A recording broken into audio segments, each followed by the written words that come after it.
Hello, everyone, and welcome to the Conversations in Moral Theology. I'm your host, Alessandro Rovati, and today I have the great pleasure of being joined by Brian Greene and Paul Scherz. They are the authors of a recent special volume of the Journal of Moral Theology titled Reclaiming Human Agency in the Age of Artificial Intelligence. Brian and Paul, thank you so much for joining us. Thank you. Yeah, thanks for having us. So maybe to start off our conversation, I know that this volume is part of a longer work that you and the two of you have been part of. So maybe give the audience a sense of the origin story, if you will, of this volume.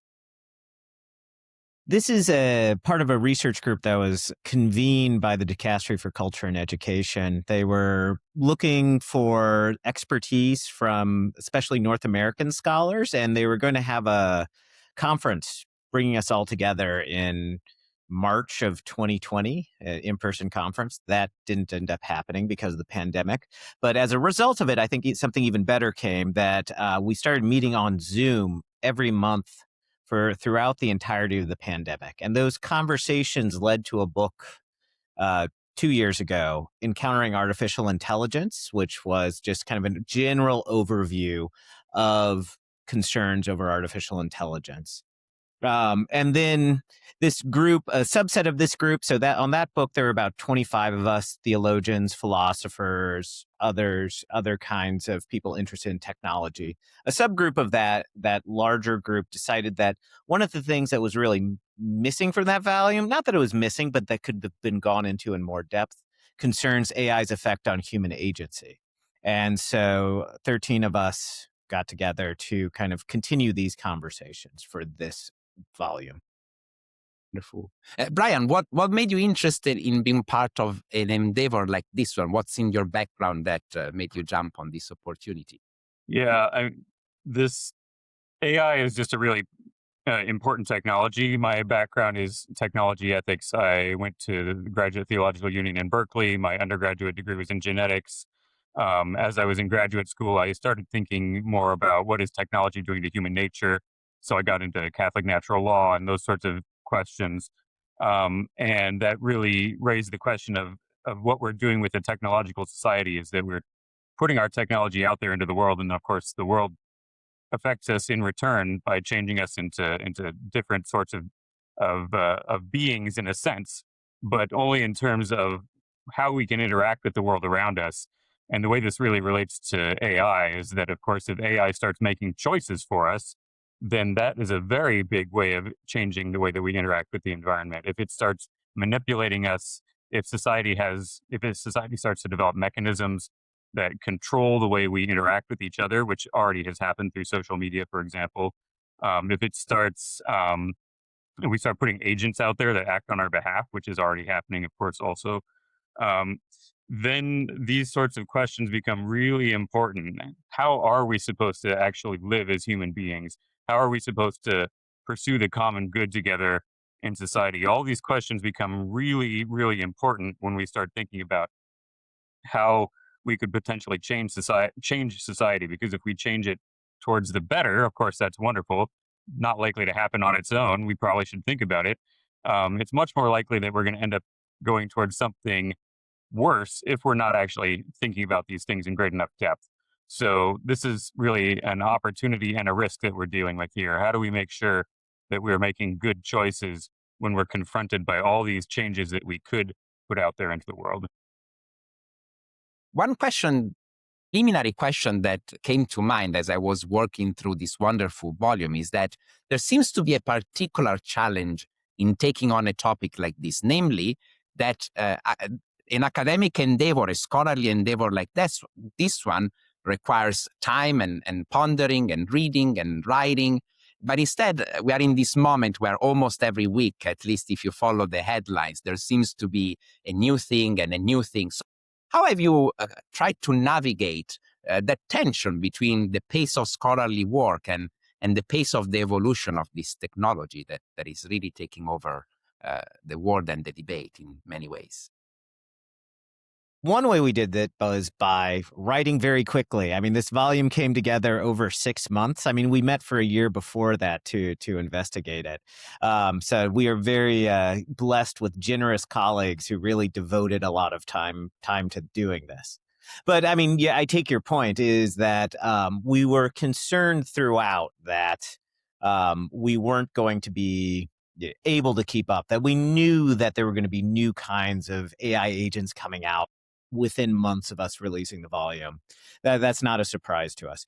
So I think throughout working on these topics, what we've tried to do is to focus us on some fundamental principles that stay the same, right? So in our first book, Encountering Artificial Intelligence, it was about the interrelational, intersubjective nature of human encounter and how that can get lost when you're dealing with machines. And then in this agency book, and similarly, what is the kind of fundamental differences between human thinking, human intelligence, and machine intelligence? And similarly, in this volume, we are looking at what are fundamental differences in how computer science defines agency and how the Catholic tradition has defined human agency, and some more traditional modes of how technology has affected how we act. So nudging, right, is something that was used in social media, is being used in AI, and I'm sure this is going to continue to be used in kind of future technologies. Or we also talk about rapidification, the fact that society, the speed of society is moving faster. And though we might have new technologies, that trend, I don't think, is going to. So you mentioned how you tried to approach this question from the perspective of the Catholic tradition, and that's very obvious to readers who will engage with your work. Of course, when we say Catholic tradition, we mean a very storied one that has complexities and a polyphony of voices. So maybe would you talk to our listeners about some of the choices you made in deciding how to go about developing a view of human agency rooted in the Catholic tradition? What are some of the commitments and choices that you found yourself having to make in selecting the voices to highlight? So I can start off answering this one by saying when we lay out the volume, one of the first things we consider is what's the definition that computer science is using on this issue. And they have a different conception of intelligence and a different conception of agency, which is based on their conception of intelligence.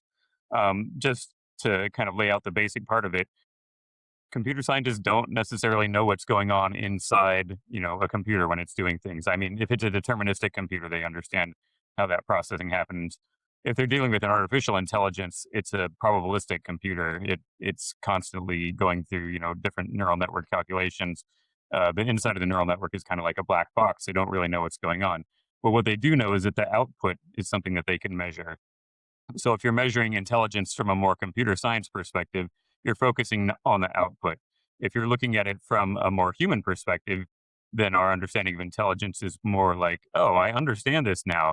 I get it. I've got the point. I understand whatever this is that I'm looking at. It's not so much outwardly focused as it is inwardly focused. And likewise, the understanding of agency has a much more external focus to it when you're talking about AI. It's focused on does the machine actually do something? Is it actually causing an action in the world? How it gets there is, potentially a mystery. So they don't focus on that. And whereas if a human is making a choice, then we understand that we're coming at this from the perspective of having an internal feeling, which we then put out into the world after that. Paul, you probably have more to say on the deeper, more theological side of things. Yeah, well, and you're right, Alessandro, about the diversity of the Catholic tradition and how do you bring that all to bear on something so fundamental as agency, our ability to reason and use our free will. And I think one of the benefits of writing collaboratively rather than just each of us writing alone is that we had people who represented a lot of the diversity of that tradition. We had Thomists, we had continental philosophers, we had analytic philosophers, we had people who were mostly focused on sociality.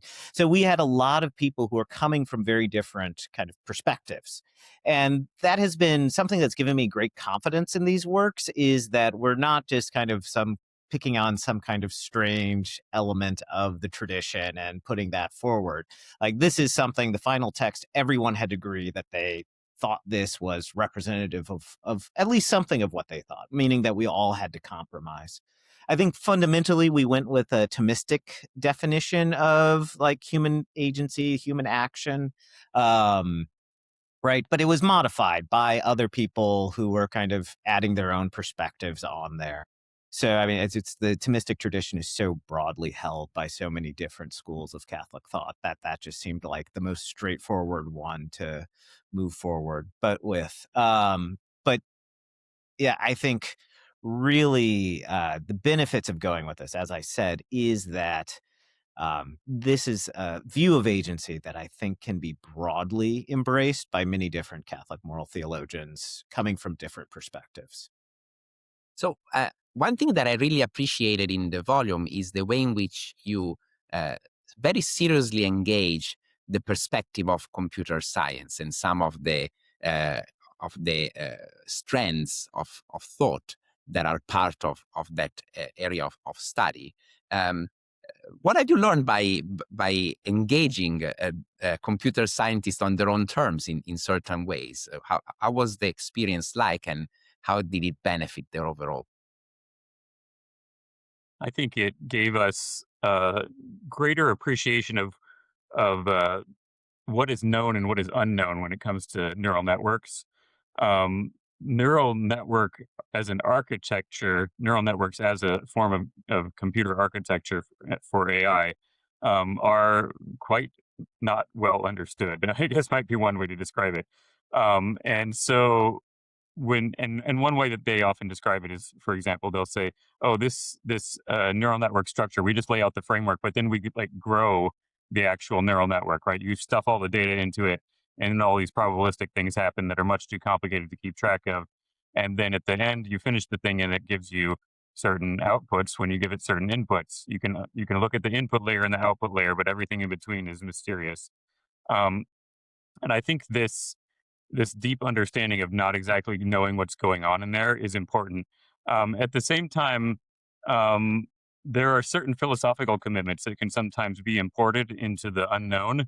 If you don't know what's going on inside the network, you think to yourself, "Oh, is it developing psychology? Is it becoming like a human being? Is it actually a person in there?" Um, at the same time, we know mechanistically that it's operating just as a set of mathematical formulas that are extremely complicated. So I think that that complexity portion of it creates a certain amount of mystery, which then leaves this area for interpretation of what's actually going on there. Is it what's really happening? And in that questionable area, all sorts of different philosophical ideas and theological ideas can sneak into um, neural networks and AI architecture. And then we have to ask ourselves, well, what is really going on in there? Can we really say that this is having agency? How is the AI different from a human being in the way it operates? Is it, yes, it's operating on a lot of data that humans have put out there into the world, and then it has various other techniques applied to it to make it behave in certain ways. But these kind of deep questions of uh, of also projection of human beings, right? Like what the way we think of ourselves, we naturally project that onto other human beings. But when we're confronted with something that talks, like a talking machine, it's very hard not to also project that same thing onto the machine. Um, and attributing agency to it, for example, is very simple step. But at the same time, we have to ask ourselves: is this really the right way to be doing this, or should we be recognizing this is a completely different sort of contraption that we're talking with here? This is not like a normal computer, and it's certainly not like a human being. It's so easy to anthropomorphize these machines, Brian. Yeah, I mean, you're exactly right there. And there's so many people at the big AI companies who would like us to anthropomorphize these machines and kind of embrace them as friends. So it's really helpful to kind of have computer scientists that you can come talk to and be like, this is how I'm understanding this.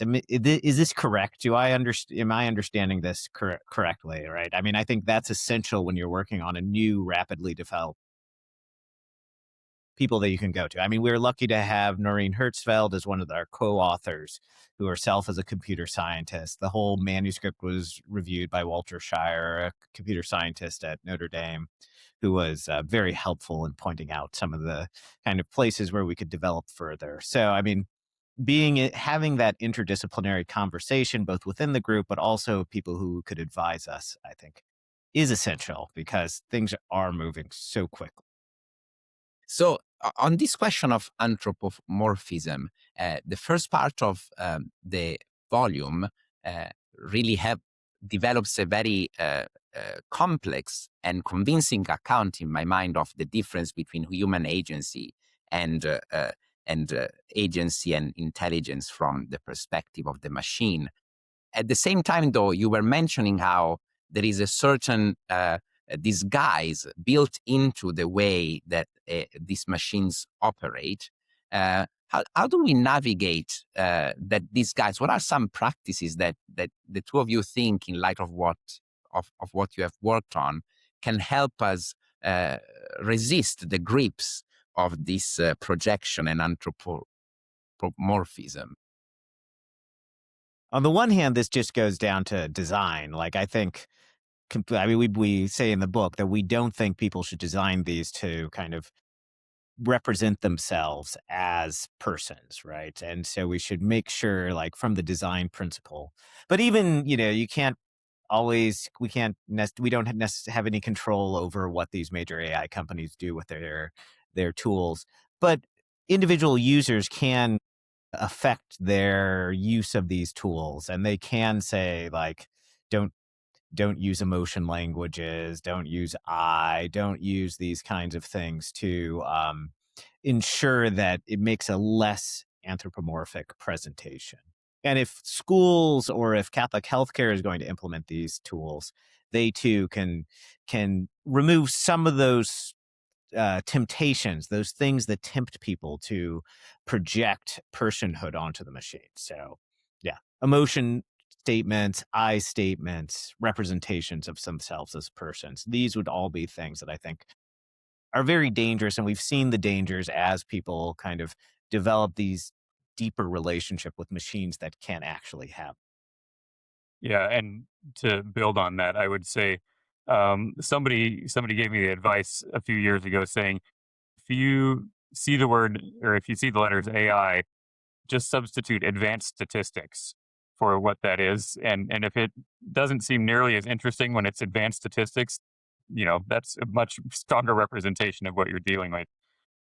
That said, I mean, these really are very advanced statistics, right? These are systems that are vastly complicated and hard to understand. So the other way I like to think of it is that it's kind of like an alien intelligence in a lot of ways, right? It's not something that's human. It has human elements to it, but it's been filtered through these other systems that make it very unlike human thinking, unlike human agency, and they've been trained, in certain cases to be even manipulative, or they get into being manipulative just because they're so agreeable. They've been told to be agreeable. They've been trained and developed to have a high degree of agreeability, which then turns into sycophancy, which then turns into a manipulative nature to it.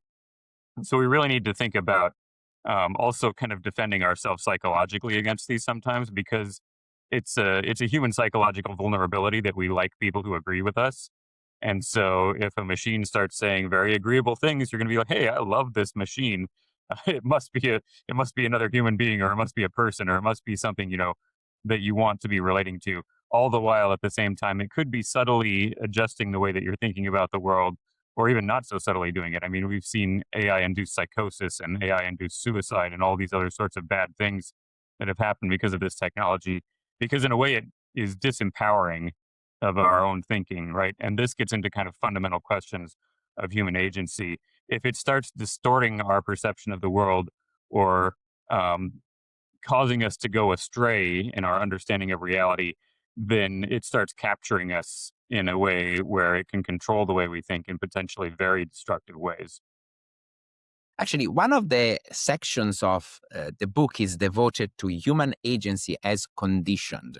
And it kind of unpacks very carefully this role of contingency and social conditions for human development in either ways that conduce toward flourishing or go against it. And this seems to be at the heart of some of these dangers with AI, the way in which it exploits our conditioned nature, but in ways that make it hard to be self-reflexive about that. So would you maybe help us enter into that into that issue? Yeah. So, I mean, one of the important things that we wanted to point out right from the start is agency. You can have a very individualistic picture of it, right? It's just what the individual wills. They're going to go out and achieve things. We wanted to ensure that our agency is always relational, right? We're always acting with others. Others enable our actions. Others even form us into who we are. We develop through a long line of tradition. We take our language from culture. We're educated by others. And, at heart, God is the one who enables our agency, underlying our kind of created ability to act. So, I mean, in positive ways, our agency is always relational. But also that relational aspect has a negative valence. We are thrust into structures of sin that can undermine us.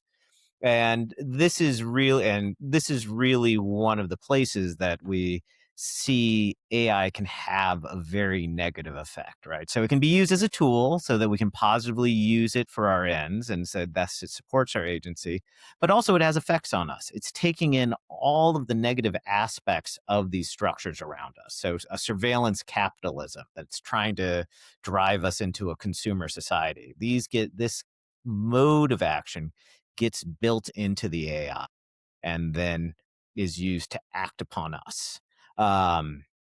It has all of these biases that then are used to shape our perceptions of the world, as Brian was talking about, which then shapes how we act in the world. So these negative structures of sin shape AI, and then their AI becomes a tool by others to affect us, to act on us, to manipulate our actions through nudges or other kinds of techniques. One thing that I would add to that would be kind of the question of when we're conceptualizing the way agency or power operates in society, we can think of it as being, a zero-sum game where we're just competing with each other for agency. One person having more agency means that I have less agency. And if we bring computers or machines or AI into this, then that's just another form of competition where the AI gets in there and it starts doing things. It has power, and that disempowers me as a direct result of there being a zero-sum amount of power in the world. I think that Christianity actually gives us an interesting way of viewing this because God is all powerful, and yet humans still have agency. So this idea of God's power being empowering of humans, I think, could actually help us in terms of how to design AI. How do we actually make sure that these are systems that are helping people and not disempowering people? And this is one of the fundamental questions that kind of runs through the book, which is that if AI is supposed to be empowering us so much, why are we feeling disempowered by AI? And it's fundamentally, it's a design choice, and it's a choice which the companies make because they're trying to make money. And if they are making money, then somebody else somewhere else is not making money. Because we have this economy set up as kind of a zero-sum situation in many cases, the question then really becomes is how do we actually set up this system so that we're not all being disempowered by the large tech companies taking all of our decision-making abilities away from us and having ourselves replaced by AI in terms of our jobs, in terms of our decision-making capacity, in terms of politics, and so many other things that AI will ultimately be able to influence. How do we think about how God has set up a universe where humans can be empowered agents in the world? And how do we make sure that we don't screw this all up with the technologies that we're actually putting out there now? Let me pick up on something that you have both mentioned. It's very easy for us to think of technology as a tool that we use for the sake of ends that we decide. But you have both mentioned and hinted at the fact, and the volume certainly reflects on this at length, on the fact that that vision of technology as simply as tool is a mistaken one ultimately. So help us think through that, because I think that's a very prevalent assumption in the discourse. That's in term the instrumentalist approach to technology. The idea that all technologies are completely transparent to the human will, and then you can do whatever you want. Everything in the moral valence of the technology is purely dependent upon human intention, and how humans use it. And I think a lot of philosophers of technology have said that's not true. I mean, and Pope Francis very clearly in Laudato Si and other writings have said that instrumentalist notion is not accurate, right? Technology, it always shapes us. I mean, this is the idea of Marshall McLuhan, Walter Ong, all of these great Catholic philosophers of technology, that the media we use, the tools we use shape our abilities to speak, how we think about the world, how we see the world, right? And sometimes this is going to be just what's built into them. Like we interact differently with writing on a paper versus typing. I mean, this is just kind of a fundamental fact of the technology. But also there's ways that ideologies can be built into technologies, right? The fact that social media is addictive, right? That's kind of built an ideology built into it, a kind of a sense built into it. You can't just neutrally use social media, or at least it's very hard because it's structured in such a way to grab your attention. So I think there are ways, and I think we would all agree on this, is writing the volume, that you can build technologies that either have a more positive valence, a positive use, like tends towards good uses, and also ways to make technologies to act more like tools, so they're having less influence on the user. So another area that I found very helpful in the volume is that we might have a sense of AI as a challenge, AI as something that poses certain dangers, but the book gives language to actually identify the particular ways in which AI can be problematic for human agency. I really learned a lot from that section of the book. So maybe share some of the highlights that came out of that reflection. So, I mean, there are, we went through a ton of them. I think one of them is the way that is building on. I mean, so I talked about nudging. Another one is the way that it builds upon prior trends in society, in that we are focusing more and more of our ability to govern ourselves. We're devolving it upon algorithms, right? We're seeing this in parole. We're seeing this in insurance decisions, welfare decisions. Bureaucratic systems are abdicating individual responsibility for making these choices onto machines more and more because they're thought to be more objective. But I mean, we know that's not true because they're biased. AI systems are also causing de-skilling in certain areas, right? So skills are so necessary for kind of building virtues. We build virtues through repeated practices. But once you lose the kind of zones of practice, you lose skills, you don't have the ability to kind of grow virtue in those ways. Yeah, and one of the things that we particularly looked at also is how does this what skills are necessary and what skills are not necessary might be one way to look at it, right? Like we can look at the history of human economies and technologies and things that we've done in the past. There are some things that we don't consider to be super important, like I don't know how to plow a field with an ox. That's not something I know how to do. At some point in the past, one of my ancestors did know how to do this. Might not have actually been that long ago. It might have just been like my great grandparents. And yet I completely have no idea how to plow a field. That skill was associated with a virtue, which would be hard work and making sure that you are the kind of person who is very diligent and thoughtful and thinking about how do you actually make a positive impact on the world, feed your family, care for others, strengthen relationships, those sorts of things. All those virtues are still important, but that skill doesn't serve them anymore. At least not in the current world that we have, because we've changed the world. Now the question is that we've set up the world in a different way. What skills do we need to have to make sure that we're continuing to develop those virtues? as we are being de-skilled, it's very important that we're not becoming de-virtued at the same time, if you want to think of it that way, or perhaps uh, empowered by vice. I'm not exactly sure what the right phrase would be for it. But as we confront these changes in society, we really need to be focusing morally on what we're trying to do in society and how we actually go about producing a society. First of all, emphasizing the virtues that are already there that we need to accentuate, and then, of course, having society aimed back on ourselves, making sure that we are being inculcated with the virtues that we need in order to go out there and create, once again, a good society. Because it's a constant cycle. It goes between the individual and society, trying to develop us towards the people that we're meant to be. This was not at the heart of the book, but reading it, it was impossible not to think about the interaction between the things you say and education.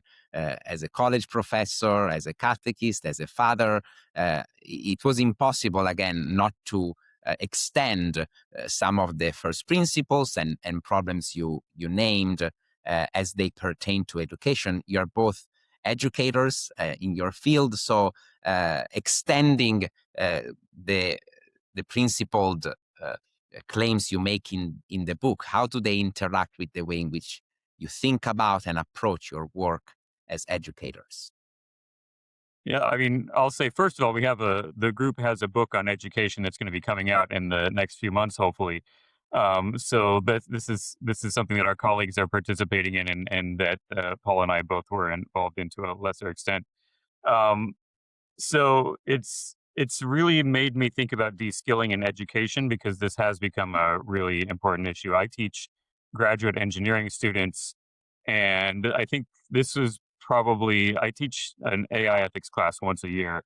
And I just wrapped up my AI ethics class, and as I was teaching them, several of them they came forward this time and they said, look, de-skilling makes absolute sense. I know exactly what you're talking about. I'm not as good at writing computer code as I used to.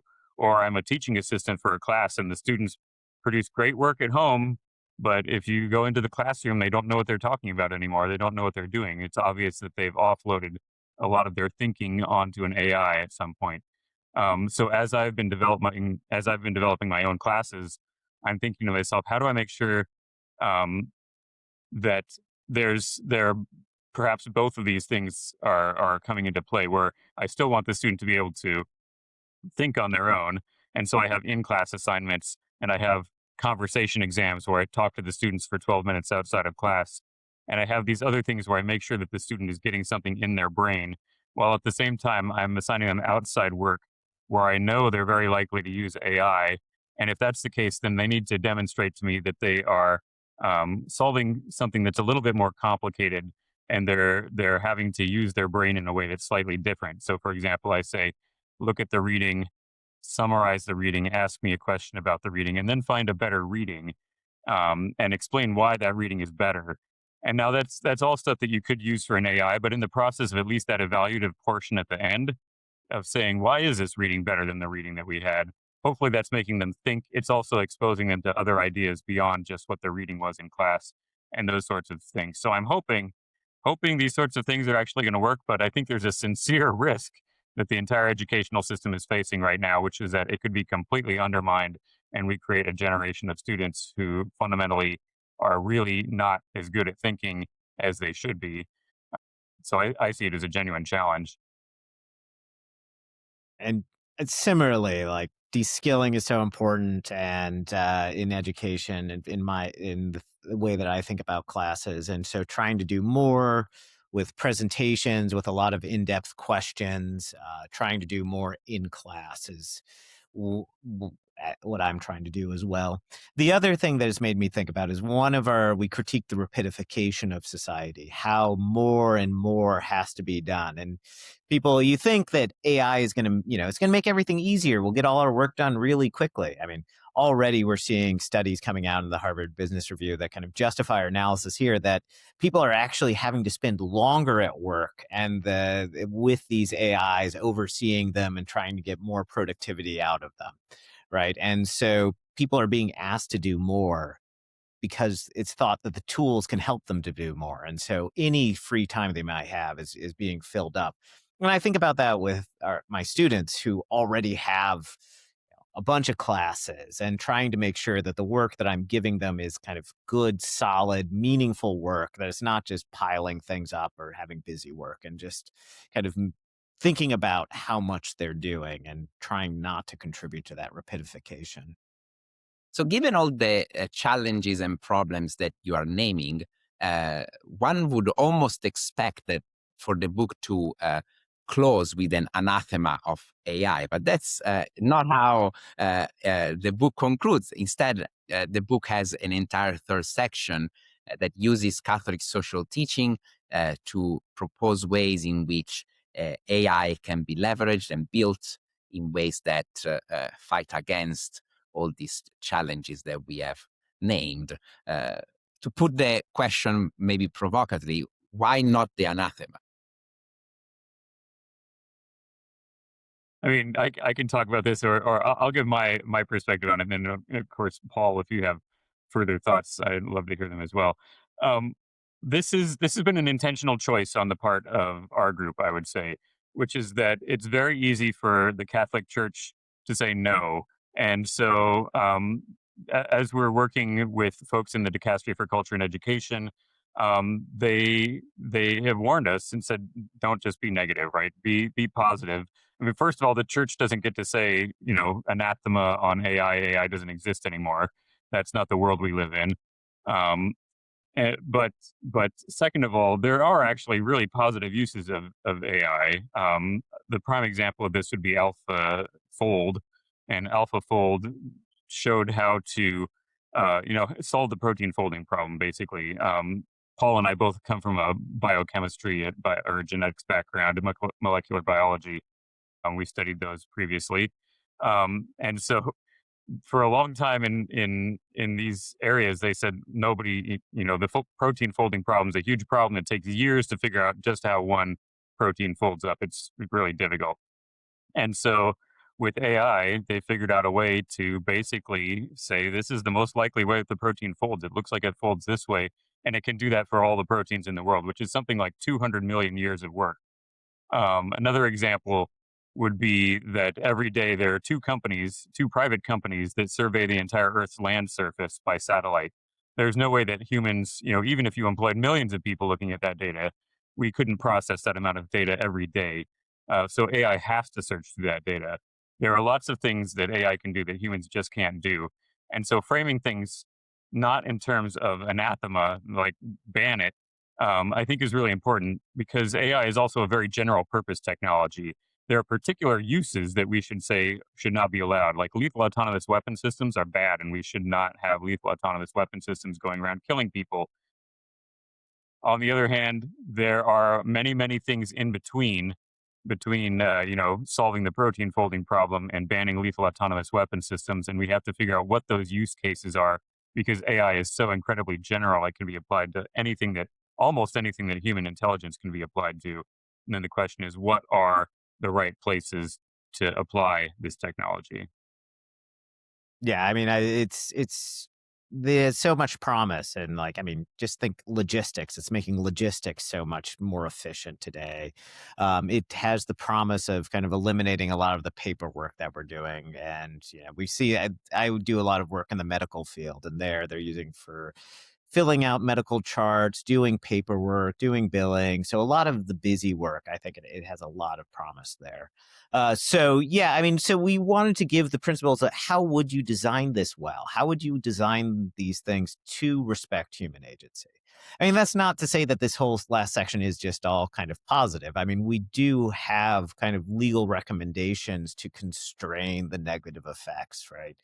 Make sure you're not using this to addict children, right? I mean, the Catholic tradition has a very strong kind of sense that government intervention can be necessary and salutary around kind of bad intentions and bad implementations of technologies. So we encourage those kinds of laws to be passed where they need to be, but also encourage, as Brian was saying, the kind of construction of good use cases. So you mentioned lethal autonomous weapons. After the volume's publication, we have followed a big national debate regarding that because of ongoing disagreements between Anthropic and the Trump administration on the topic.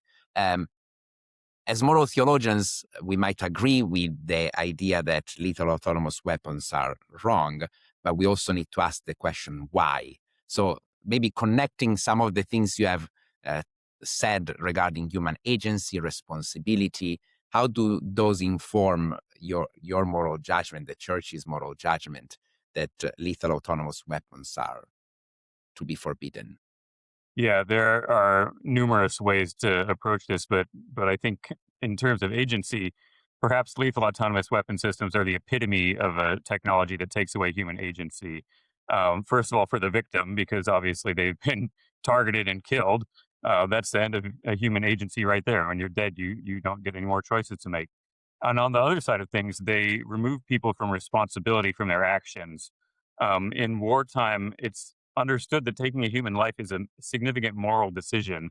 This is something that if you automate and delegate to a machine, then that means that it's not necessarily getting the sort of moral weight and consideration that it should be receiving. This is one of the ultimate, moral choices. Should a person live or die? And if we're delegating that, we might start to think, oh, this is not such a big deal. The machine just kills them for me, or something like that. Um, and so we have to really ask ourselves, why are we trying to unload these morally difficult choices onto a machine? Are we just trying to free ourselves of guilt? Are we trying to make killing people more efficient? Is it right to make killing people more efficient?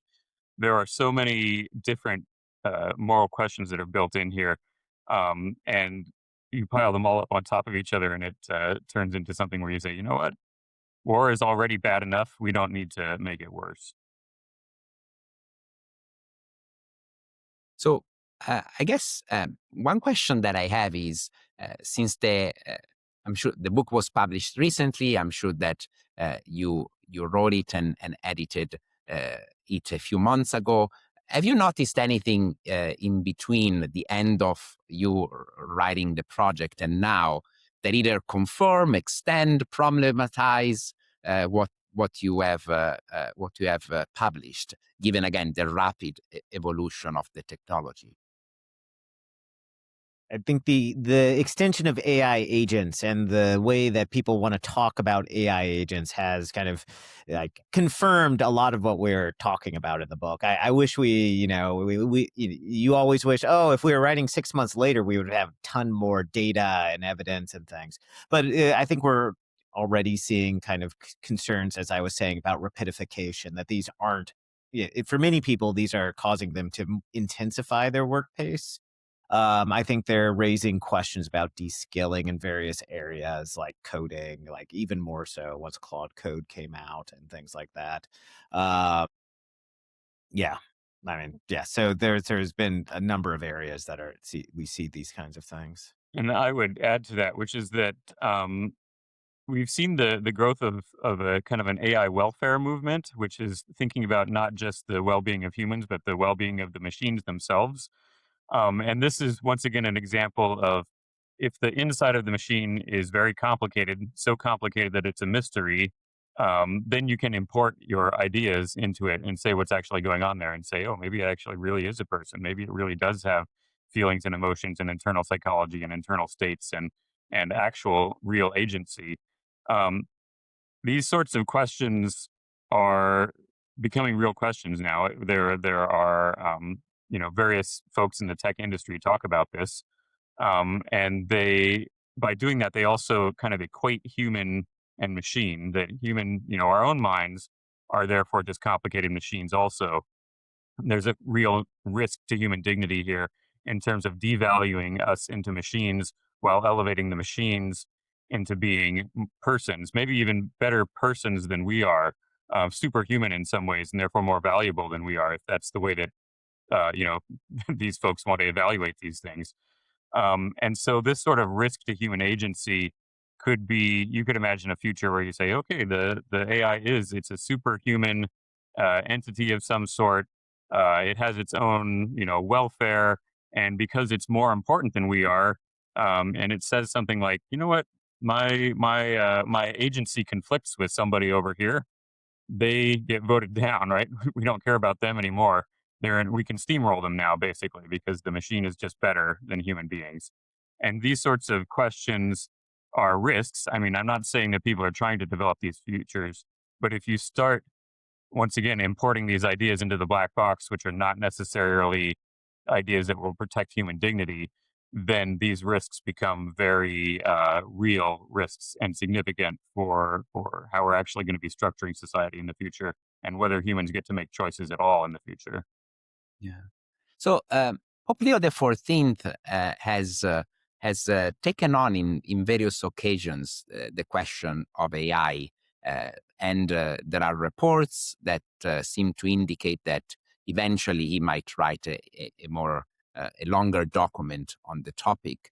As you followed his interventions in speeches and writings here and there, where do you see some points of convergence between your work and what he has been saying, and when do you see maybe additions or extensions of what you said? Yeah, I mean, I think if we look at the teaching that we saw under Pope Francis and Pope Leo's speeches so far, I think there's a continuity in how he's thinking about AI. That AI is not a person, that we need to be careful about kind of delegating too much to AI and be concerned about how it might manipulate us in many of these in many ways. Like, so yeah, about how it's being used in the media. One of the things we talk about is information. It's skewing the information we're receiving. So he talks about that in the communication statements that coming out. He talks about agency as well, and in that World Day for Communication statement that's coming out in very similar ways to the way we talk about it. And in some of his speeches to doctors groups, which is a lot of where I look at, let's see what he's saying.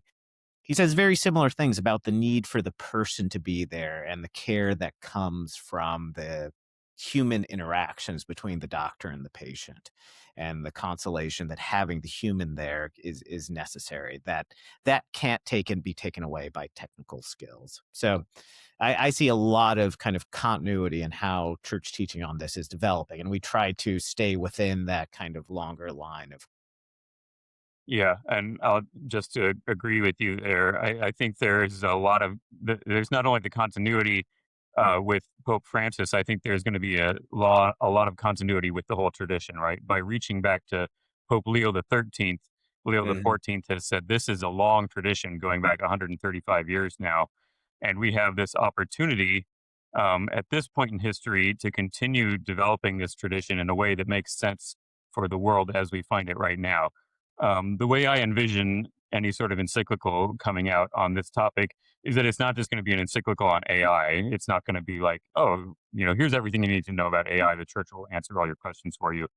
Uh, Instead, it's going to be the world is looking like this right now, and Catholic social teaching envisions the world slightly, perhaps differently than the way the world actually is. And so let's see where the points of tension are, the points of tension on labor and the economy and the environment and how we treat each other and human relationships and family and human dignity and all these sorts of long and strong themes running through the Catholic tradition. And then at some point in the encyclical, it'll start talking about technology. And then within technology, we'll talk about AI in particular. That would be my vision for how something like this might be laid out. Um, that's not to say he's going to do it that way. He can do it any way he wants. But what I would say is that traditionally, if you look back at the social encyclicals, that's generally how they're set up, right? It's like you have the big picture and then you focus in on particular little issues within that. I think as time passes, nobody knows exactly when this is going to come out. It could come out. Some people have said as early as after Easter, which is literally next month, or it could be very far in the future. Nobody that I know seems to really know. So there's still a bit of speculation around it. But whatever it is, I'm going to be very excited to read it. I mean, I'm sure it's going to be a really interesting, important statement. It's an opportunity for the church to provide moral leadership to the world. There aren't other organizations in the world that can really provide moral leadership. Um, and so if you look at, individual nations are thinking in terms of self-interest. Individual organizations like a company, a tech company is going to be thinking about their own self-interest. The Catholic Church has the opportunity to stand outside of all of that and say, what's actually right here? How do we make sure that we're thinking about the common good and individual human dignity and how we all collaborate together to create the world that we should be living in, which is ultimately a world that's oriented towards human flourishing and, with our ultimate end of flourishing as God wants us to. Yeah, it's going to be, I mean, this is a great point that it's going to be focused on the Catholic social teaching, the vision of Catholic social teaching, but also on the church's anthropological vision. Like he's been very clear that those two are going to drive whatever he says. I found it interesting that the International Theological Commission, as I believe a couple of weeks ago, published an entire document on anthropology, which seems to lay some of that anthropological groundwork. What's next? You mentioned that the band is coming back together. It seems that you're not done with this project and ongoing conversations. Yeah. So there's two projects. So there's this AI in education book that's going to be coming out, very close in time, the next few months. But then there's two new projects that are also getting started. The one on AI and labor, but the one that Brian and I, along with Noreen Hertzfelder, is kind of heading up a group on philosophical and ideological influences on the culture of Silicon Valley. Right. So what are the kind of underlying visions of the person and society and technology that are driving technology companies? And these are things like transhumanism, effective altruism, effective accelerationism, these kind of philosophical trends. And very few of them have had, I mean, transhumanism has a lot of theological work done on it, but a lot of these others are still very early and there's not been many theological analyses of them. So to understand the technologies, I think what Pope Francis now says, you have to understand the ideas and ideologies that are behind driving their development. And so that's what we're trying to do right now. Take those steps back to look at these cultural movements. Yeah, and the other book that Paul mentioned was on labor. So Paul and I are not leading that group, but of course we're a part of the larger AI research group for the Dicastery for Culture and Education. So as the labor group progresses, they're really looking at what is going to be the social impact of this technology, and insofar as it impacts the economy and people's jobs. This is very much a continuation of the agency book in terms of humans being potentially disempowered and replaced by AI, and how do we express our agency in the world if machines are taking away a large component of that in terms of paid labor. I think the book on labor is going to be I mean, so much has been done on this already, but there's so much more to do, and especially when we're getting into the dignity of work and why is it that humans are supposed to work? Why is it that of all the animals in the world, we are the ones that are tasked with labor, right? It's a different sort of anthropological investigation into the depths of humanity and why we operate and interact with the world in the way that we do, and how that relates to our mission as given to us by God. Yeah.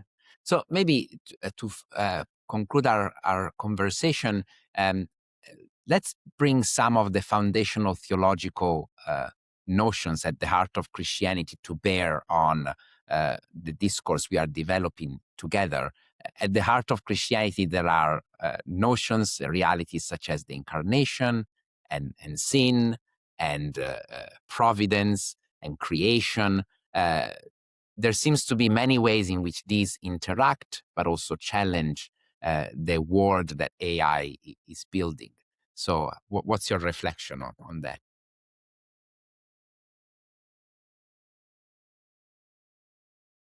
I mean, for of course, like so much of our life is going online that challenges the kind of incarnational nature of this, of our engagement with the world, right? And I think that we see kind of there. I think in terms of creation, there's on the one hand, like we are active stewards of creation, and that's one of the reasons that agency is so important. It's the stewardship that comes from the image of God is one of the things that drive us to act in the world. It's why we have responsibilities for creation.